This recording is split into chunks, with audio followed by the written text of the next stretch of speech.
नमस्कार दोस्तों, आप सबका हमारे YouTube चैनल पर हार्दिक स्वागत है।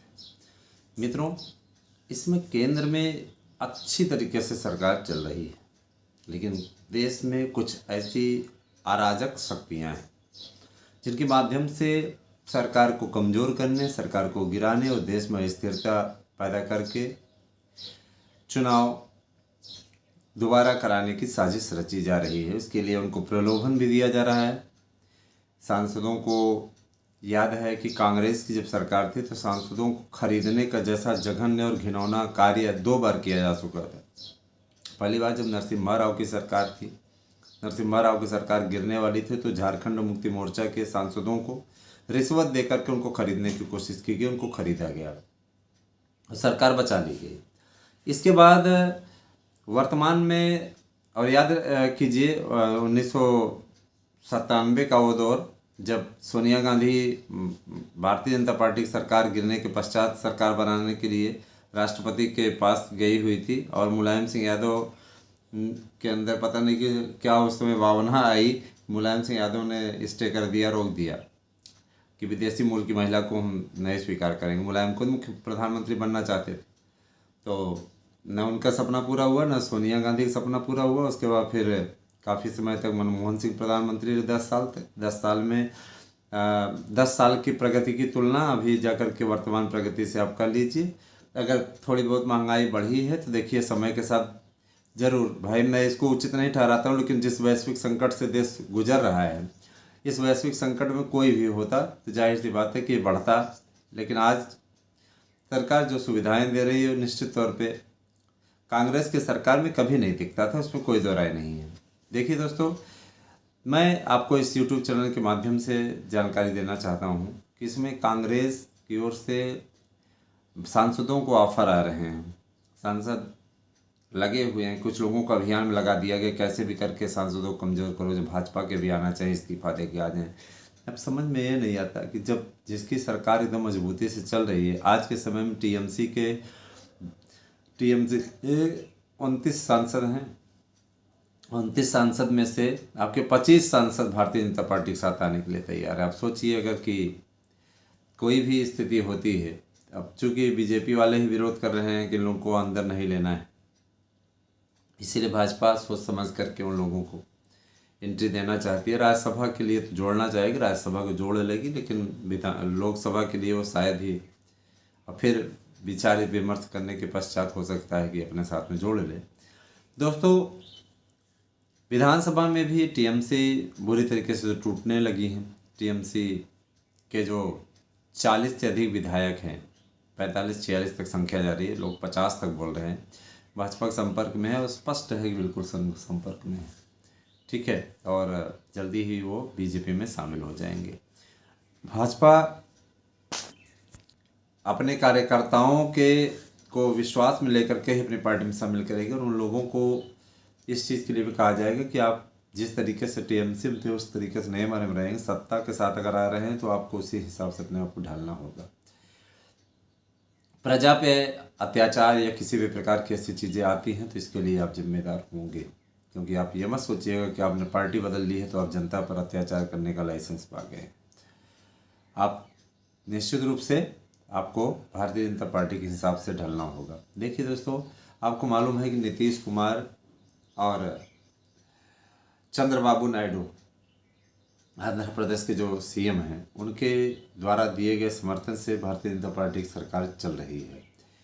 नीतीश कुमार को भी बरगलाने के लिए तेजस्वी यादव को लगाया गया है और उधर चंद्रबाबू नायडू से इस समय तमिलनाडु के नए नवेले मुख्यमंत्री विजय जोसेफ बात कर रहे हैं। लेकिन पवन कल्याण से भी बात किया भाई, तभी तो खुलासा हुआ। विदेशी ताकतें भारत को कमज़ोर करने की कोशिश कर रही हैं। विदेश का दौरा किया कांग्रेस ने, कांग्रेस के अध्यक्ष ने, पूरी कांग्रेस नहीं गई थी। और आपको मालूम है कि विदेश में जितना पीएम के दौरे होते हैं उसके बाद में राहुल गांधी भी जाते हैं। राहुल गांधी क्यों जाते हैं, इसका जल्दी ही विजिलेंस खुलासा करने वाली है।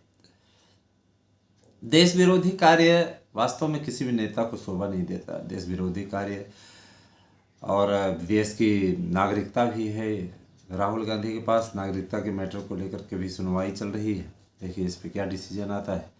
तो दोस्तों अगर देशभक्ति, जैसे अब देखिए ममता बनर्जी के कार्यालय से भारी संख्या में आधार कार्ड मिले।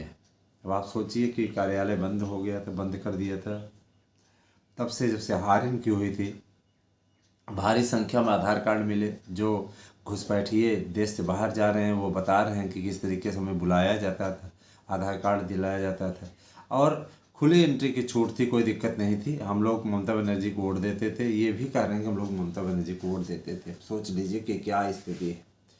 भगवान इन लोगों को वोट के लिए इतना स्तर इनका गिर जाता था। SIR कराया तो SIR में पोल खुल करके सामने आई, तब जा कर के इन सारी चीज़ों पर एक प्रकार का यूँ कह लीजिए कि रोक लगी। और अब इसमें घुसपैठियों को साफ तौर पर गृह मंत्री ने कह दिया है कि आप बाहर जाइए, स्वयं से चले जाओगे, कोई कार्रवाई नहीं होगी। अगर हम ढूंढ करके निकालना शुरू किए तो बहुत बड़ी कार्रवाई हो जाएगी। तो देखिए सभी घुसपैठी अपने देश को वापस लौटने लगे हैं। बाढ़ इत्यादि बनाने का कार्य चल रहा है, तो बंगाल को बहुत सुरक्षित कर दिया है ना। बंगाल को बहुत सुरक्षित कर दिया शुभेंदु अधिकारी ने जब से आए हुए हैं। इस बार देखिए कितनी अच्छी तरीके से बकरीद भी बीती, कोई दिक्कत नहीं हुई। तो दोस्तों एक चीज़ ज़रूर जान लीजिए कि आने वाला समय जो है आप लोगों के लिए बहुत बेहतर है। राजनीति की दौर से अगर राजनीति का देखा जाए तो राजनीति में सरकारों को, चलती हुई सरकारों को गिराने का प्रचलन कांग्रेस ने शुरू किया था।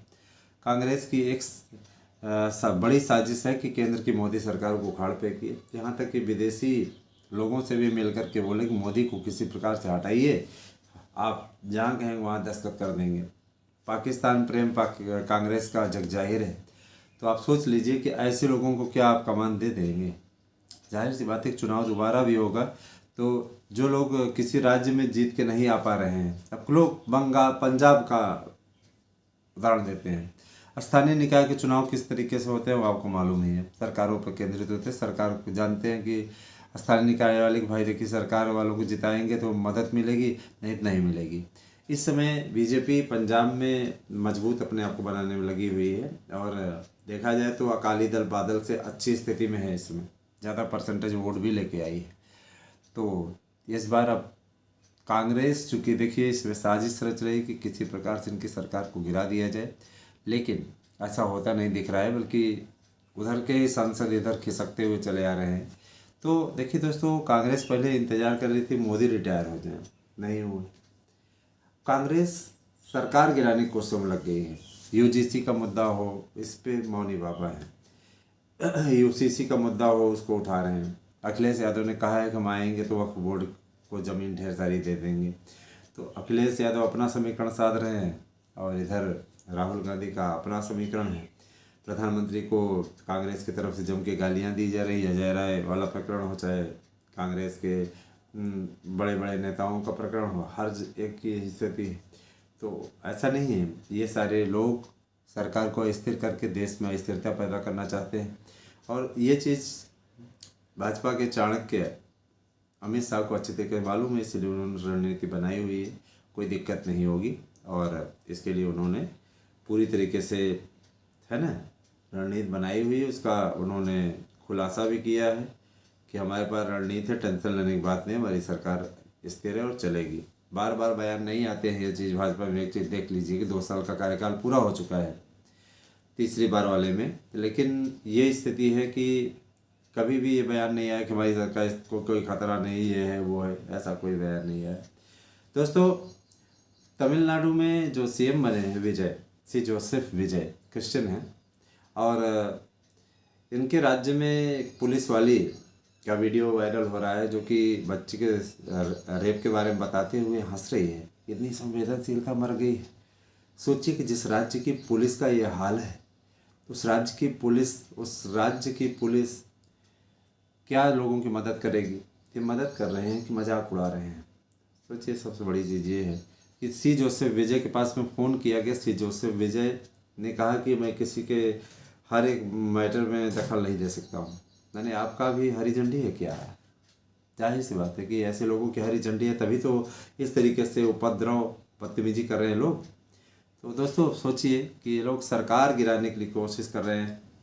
उसी जो से मुझे को लगता है कि 39 में से ज़्यादा से ज़्यादा सीटें वो जीत के ले जाएंगे।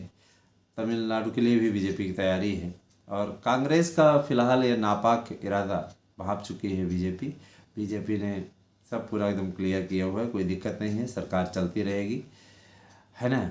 इसके लिए मोदी जी ने पूरी व्यवस्था कर रखी है, कोई दिक्कत नहीं है। तो बने रहे हमारे साथ में दोस्तों। हमारी डिबेट आपको कैसी लगी कमेंट करके अवश्य बताइएगा। हमने जो आप लोगों तक ये चर्चा पहुंचाई है उस पर आपका क्या विचार है। मोदी सरकार को आप कितने नंबर देते हो 10 में से, तो ज़रूर बताइएगा कमेंट करके। धन्यवाद। आप सभी दिन शुभ हो। Thank you.